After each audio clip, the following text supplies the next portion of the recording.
Morning everybody. Thanks for coming along. Hopefully this presentation should last about 20-25 minutes, so if you've got any questions at the end, feel free to come up. This morning I'm going to be talking about mobile optimization for email. So literally any of you who are involved in doing any type of email campaign, whether that be triggered campaign straight off the back of the website, or whether it's batch and blast, so you're doing newsletters, doing ad hoc campaigns, literally anything that you can apply mobile optimization to in regards to email. A little bit about me. My name's Ryan. I'm head of email for T&W. We're a direct digital creative agency here in town. Basically, I'm an implementation specialist, so when it comes to putting together email campaigns and making sure that they work in the best way possible so that our clients are receiving the best results possible and they're done as efficiently as possible. That's what I do. I also sit on the IAB Email Council, so for those of you who are a member of the IAB, I sit on the council and help to define best practice for email. If you want to stay in contact, I've got my Twitter details up on the screen, which is @Hickley, and the agency is @T&W Agency. I've been doing email now for about 7 years, working both agency side and for an ESP as well. Just a selection of our clients that we do work for. I've got a couple of examples later on in the presentation for emails we do for Nissan and Sainsbury's as well, which is quite good. So today I'm going to be talking about the current state of email on mobile. So with the proliferation of mobile devices in our world at the moment, how are people using this to consume email? Has trends changed recently with the uptake of tablets, mobile devices as opposed to using desktop computers? As marketeers involved in doing email, what you should be doing right now, so what you should be checking, what you should be testing, and how you can go forward with email optimization. And I'm also covering the basics of responsive design for email. So basically sending out a single email which changes the content and display based on screen size as users are viewing their emails. So currently, I can pretty much guarantee, obviously it depends on the sector you're broadcasting to, but I'm going to assume most of you are broadcasting to consumers. If that's the case, it could be anywhere up to 50% of your audience currently opening your emails on mobile devices right now. Out of those mobile devices here in the UK, the spread between smartphone and feature phones is now currently at 64% smartphones. So these are people replacing old feature phones with things like iPhones, Androids, Blackberries. Those are the type of phones that you target with responsive design and mobile optimization. Smartphone email usage is also on the increase. 43% of all of those smartphone users here in the UK are using their phones to check emails on a daily basis. And Ofcom reported as well last year that email is the #1 most used activity on everybody's smartphone. So out of all the activities that people are using their smartphones for, whether that be web browsing, listening to music, checking social status, the one that increased the most year on year currently is email usage. Interesting graph here by a company called Litmus, who do open tracking for email campaigns. For the first time ever, about May, June, July time last year, they recorded mobile, the green line, opens going above both desktop and webmail usage. So you can see the trend at the moment is desktops on the decline, so that's as consumers replace desktop PCs and laptops at home and realise that they can do most of their browsing at home on mobile devices such as tablets and mobiles.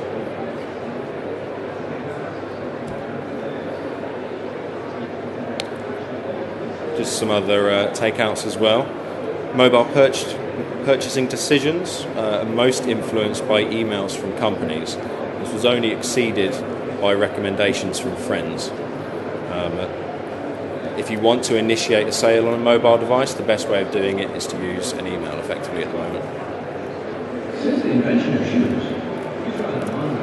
57% of tablet and smartphone owners check their email whilst watching TV in the evenings during commercial breaks. Interesting how it's affecting the opening habits of email campaigns. So if you're testing when's the best time to send your email campaigns, what day's the best time to send your email campaigns, it's figures like this that maybe you should consider testing in the evenings, maybe you should consider testing on weekends, because it really does change the way people are consuming your emails. And again, according to Kanotis, this year 41% of emails are opened on mobile operating systems and devices. Again, very much depends on the sector you're broadcasting to and the type of campaigns you're broadcasting. So really, all of these stats are saying one thing: you need to be looking at mobile at the moment, and what should you be doing about it, if anything. First things first, as marketeers, you need to be tracking current mobile open rates on your email campaigns. Are you aware exactly how many people that you broadcast your email to are using mobile devices currently? It's pretty easy to do. Anybody who uses open tracking on their email at the moment has the functionality to track devices as well. So if you use an ESP, whoever you're partnered with to do your email broadcasting and your reporting, check with those guys if they do device reporting on opens. If they don't, that's no problem. There are plenty of third parties out there who are easy to integrate with and buy the service as and when you need it. So now by using device tracking, you find out exactly how many people on your base are using mobiles. Check their interaction as well. So if you can, segment those people away from the desktop users and make sure you're monitoring exactly how they're interacting with your campaigns at the moment. Are they just opening? Are they bothering to click through? What's their engagement level on your mobile devices? Also, don't forget to review your customer journey, because there's no point creating an amazing looking mobile email if they click through to your website and your website's all in, say, Flash, for example, and users aren't going to be able to see anything on their mobile devices. So as well as thinking about the email, make sure you're aware of where users are landing after they click through. With those three things in mind, you should be able to define your own set of KPIs. So the performance levels you want to see, should you decide to invest in mobile optimization, you want to know the improvement it's having. And then you need to start thinking mobile first, which I'll go on to in a second. So once you've found out all those stats, what are your options? You could do nothing. Maybe you've got a campaign that maybe it's a service email, maybe you work in the finance sector, which typically people don't interact with too well on mobile devices at the moment. It's a legitimate option to literally do nothing. Perhaps your email creative is so simple, there's not much content in it that you don't necessarily need to invest in mobile optimization. Another option is to use fluid layouts. So the last two options here, fluid layouts and responsive design. These are techniques you can use to effectively alter the way your email is displayed on screen size. So by fluid layouts, I mean very simple layouts. Quite often they're single column layouts, so image, text, where everything squeezes together quite nicely for 320 pixel wide screens. Responsive design, on the other hand, is what I'm going to talk to you about in a second. That allows you to completely change the design and elements within the email based on screen size. It does have some caveats though, which I'll have. So what is responsive email and why should you be using it? Generally, when you've decided that you want to invest in mobile optimized emails, at TMW we tend to recommend responsive design more often than not, because it's so controllable and offers you that fine level of detail on the mobile version. It is effectively content displayed based on screen size, so you're able to say, for desktops I want this version, for mobiles I want this version. People often get confused about whether or not they need to build two different emails. For example, we'll display when we're getting designs approved by clients, we'll say, here's the desktop one, do you like it? Here's the mobile version, do you like it? It's important to remember that they are one and the same email. We're not building and designing two different emails here. Responsive design emails are the same thing, which is great because it saves on time in QA effectively.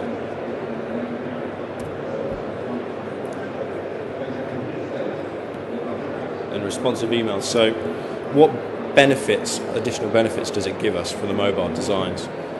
You're able to completely resize image and copy. So you might have your desktop version at 600 pixels wide, great big image at the top, don't necessarily want a big image at the top on the mobile. You can dynamically size it straight back down to 320 pixels. You can do the same with copy. So perhaps you've got CTA or headlines that you need to increase in size on mobile to make sure that's easier to read.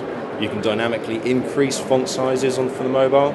You can change emphasis, underlines, italics, any type of font styling you can do. An important one as well is control of click-through positions. So you might want to change the locations of buttons, any CTAs from your desktop version on your mobile version. For example, your desktop, they could be positioned on the right-hand side. You'll want to make it central, single column on the mobile version to make sure it's easy to click as well. Primarily as well, no need to zoom. At the moment, if you're not mobile optimizing your email campaigns, when users come to open them, they'll quite often have to scroll up, down, left, right, pinch to zoom in and out to move about your desktop email. Using this method, you're effectively saving people lots of time and effort because they just need to scroll up and down and everything's at the correct zoom level already. No need for horizontal scrolling, and importantly as well, you can hide anything in the mobile version that's not needed. So, I mean, quite often on desktop versions you find yourself entering in lots of copy potentially within your desktop emails. If that's not needed for mobile, you don't want to have users scrolling up and down. Maybe you've got huge amounts of T's and C's at the bottom of your email. You don't necessarily need them for mobile. So anything that's irrelevant or just cluttering up your campaign, you can optimize it down, hide images, and hide copy.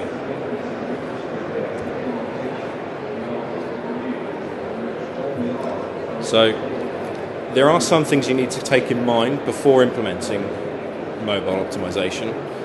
Mainly they're around design, development, and QA.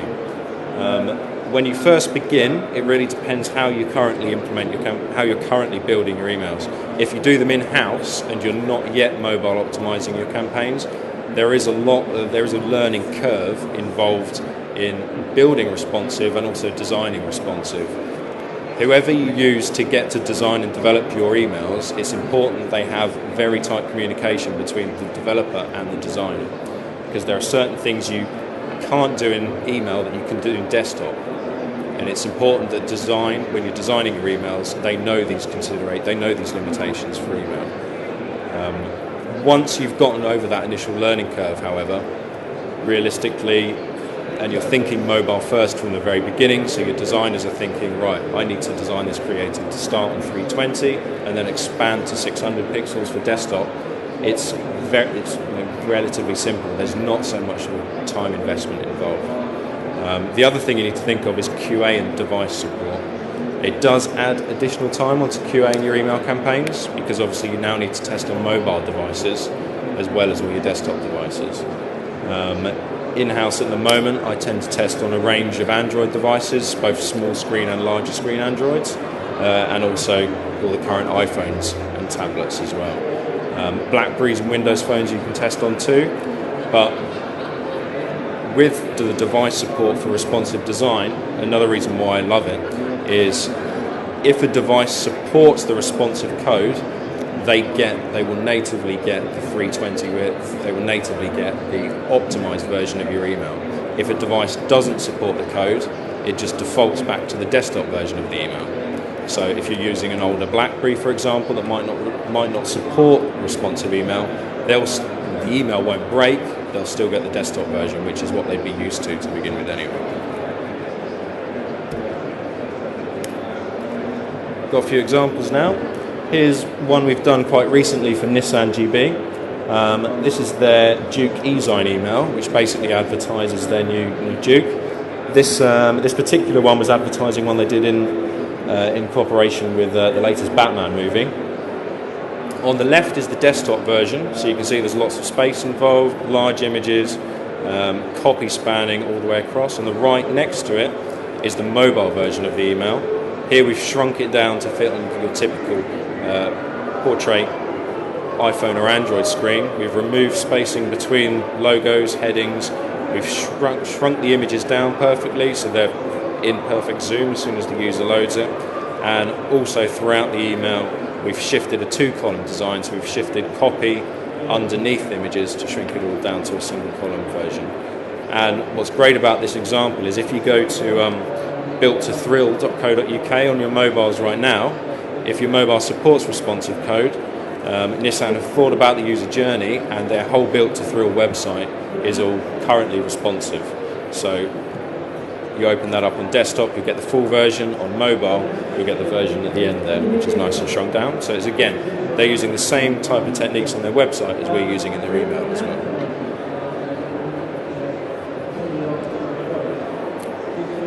One for Sainsbury's. We do quite a bit of email for Sainsbury's TU.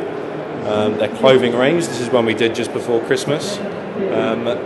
Interesting thing about Sainsbury's emails are we totally changed the images in the mobile version from the desktop version. So within this campaign, you can see we've shifted the larger image map here on the bottom, where you've got the jeans on the left and the coat on the right. On the mobile version, that now shifts down because there's less width. We've changed it so that the jeans are on the right and the content, the jacket, shifted beneath it. And Sainsbury's, as a test, have shown that this actively increases sales of the target within the target group. So they're very pleased with it currently. Also loaded up a few emails just out of my inbox the other day, just as examples. On the left, we have a non-responsive email. I've taken screenshots of it both without images and with images displayed. And on the right, we've got one that is responsive from the BFI, again without images and with images displayed. The one on the left is from Wiggle, they're an online retailer for bicycles and sports fitness equipment. There's some things, both of these emails I quite like, their subject lines are okay. The Wiggle one is, winter's not over yet, stay warm with Wiggle. As you can see, it fits quite nicely within my display screen, so they've kept their subject line concise. The BFI one on the right-hand side is Escape into the World of Oz at BFI IMAX. Again, they've kept it nice and concise and fits on one line on the mobile. The Wiggle one on the left, which isn't responsive, you can see, well, what you can't see is pretty much everything of the email. You can see, because it's the desktop version, you have to zoom in. I'm having to scroll around to view any of the content. This could be their logo in the top left-hand corner of the screen. I don't know. We've got the beginnings of the nav bar, and crucially with Wiggle, one of the biggest mistakes that they've made with this email is their main call to action is up to 50% off their winter clothing ranges at the moment. If I'm viewing this and I don't choose to load the images, I can't see that it's 50% off at all. They haven't referenced 50% off in the subject line, so they might want to do that as well. And the moment you load the images, 50% comes off. Oh, okay, I might want to get the base layers I needed. Unfortunately, there's lots of improvements they could make there. BFI, on the other hand, on the right-hand side, you can see that even without the images loaded, because it's now responsive, and they've included the title of their email at the top in plain text, you can immediately see that Oz the Great and Powerful is available to book right now at the BFI, which is great. And again, there's certain improvements they could make. Good thing with this, unlike Wiggle, they've included the word IMAX in their alt text against the logo at the top, so we immediately know it's IMAX. They could have chosen to dynamically increase the size of the CTA text. So within the grey boxes at the top, you've basically got now showing advanced booking options. It's still quite hard to read on a mobile device. They could have increased that font size slightly to make it easier to tune. And again, I've shown it with the images displayed on the right-hand side. So you can see it's a single column. And another thing they've done quite well is to include the main CTA to book tickets now right at the top, big red. It's easy to click on. There's nothing else around it that users could accidentally click on with their thumb. And what you can't see is they've also repeated that CTA at the bottom of the email. So should I scroll all the way down, it's there again for me. Those are just some examples of what emails can look like with and without responsive design. So optimization for mobile not only gives you that benefit for mobile devices, but there's also an argument which says you should be doing it anyway for the desktop version, because optimizing your campaigns in this way forces you to concentrate on the objectives of your campaign, so what you want users to do with that particular campaign. As such, you're probably going to see a benefit for it on your desktop version as well, because you're going to have to go back for every campaign you're designing, for all the copy within your email campaign. It forces you to review, why am I including this in the campaign, and is it necessary? So as a consequence, you remove unneeded clutter and your emails become much more efficient. So as well as it looking good on mobiles, I would also expect a slight improvement for your desktop recipients as well. I've also included a slide at the end just with various sources and a couple of links for further reading. And also, I will be repeating the presentation and over at the Sitecore booth today, probably for the next couple of hours. So if you wanted to come talk to us about any type of device type reporting, personalization within email campaigns, or one of the main things I think marketeers are missing or not doing at the moment, which is testing and optimization, which is vital for mobile optimization, come give us a shout.